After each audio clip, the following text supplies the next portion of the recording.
What is up, guys? Vincent here, and today we are going to be replacing the cassette sprocket on a Shimano wheel. Now, Shimano / SRAM and Campagnolo are two groups, so Shimano and SRAM are kind of one group. Campagnolo is another camp of ways of doing things. The tools are slightly different, but the overall method is pretty much the same thing. You do have your rear wheel, you have a cassette sprocket on the rear wheel, and in the case of Shimano, there is this special tool right here which goes into here, and so as we undo the quick release on this rear wheel, which is the first thing you need to do to actually do this, you're going to take this off. There's a spring right here. The cone of the spring points inward like this, so I'll just set this down. Before I get too deep into that though, the tools you're going to need to do this are a chain whip that looks like this. This is to hold the cassette sprocket in place as you torque counterclockwise on this to release the bolt right here. The very top bolt will rotate in place. And so the way we're going to do this, if I can do it with one hand, is I'm going to take this right here, slide this out, and you do want to put your stuff back together and not be a dumbass like I can sometimes be. So we're just getting that put back on. Now you take this cassette sprocket tool thingy, you put it in there. You note how this thing rotates this way. You want to be rotating it counterclockwise to loosen this very top bolt on it. And so what you're going to do is you're going to put your chain whip on. If I can do this with one hand, this will be a miracle. You put your cassette sprocket, your chain whip, onto the thing like this. You can see that.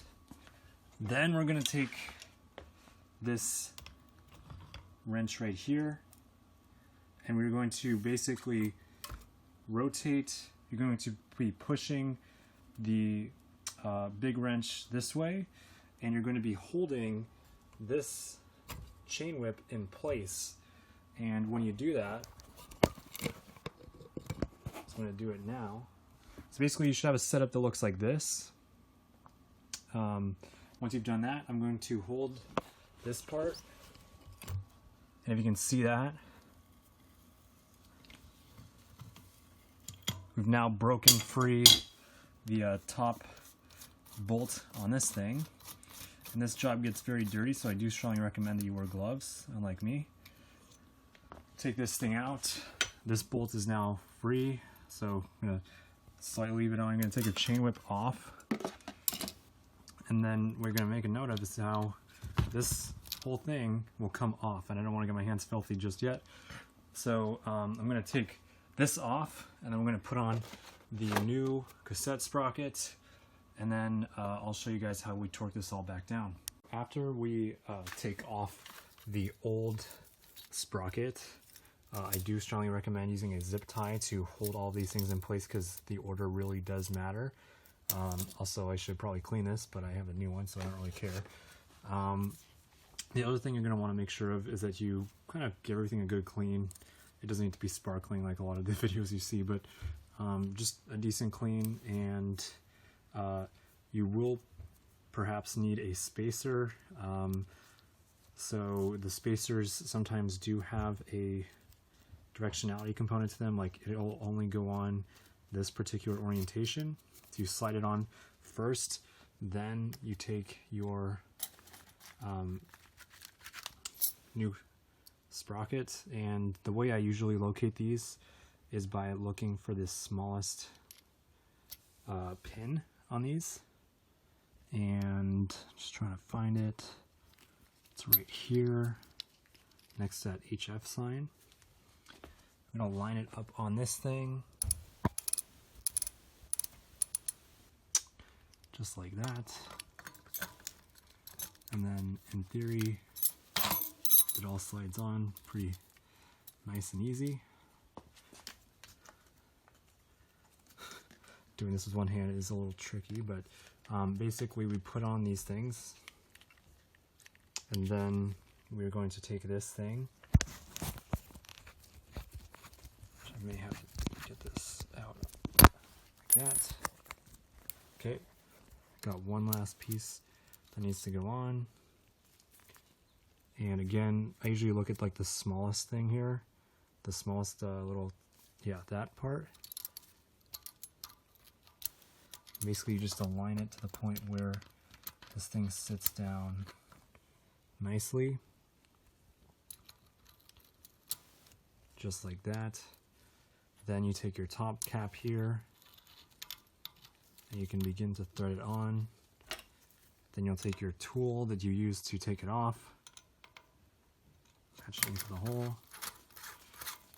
This should be threading down nicely. If it isn't, then you know you might have a problem and you don't want to keep going. And once you get it to this point, what I like to do is this to check if there's any play in the teeth, which there is not, which is a good sign. If there is, it might mean that you need a spacer. You need to put an additional spacer on the other side of it. And then once you've done this, you take your wrench, and then you give it a few good turns to torque it down. Holding it like this, you're going to be pulling it up like that. Okay. You don't need to torque it down super tight, just enough. And now you put back in your quick release, which you can do right here. Sorry you can't really see it, but it's pretty straightforward. Quick release goes through like that. Then the cone side you have points inward like this. And then I should get an award for doing this with one hand. We screw on the outer piece like this, and then you'll torque it down accordingly to get it to fit on your bike. So this is how you can replace the rear cassette sprocket on a Shimano or SRAM hub of your rear wheel. I hope it's useful, and thanks for watching.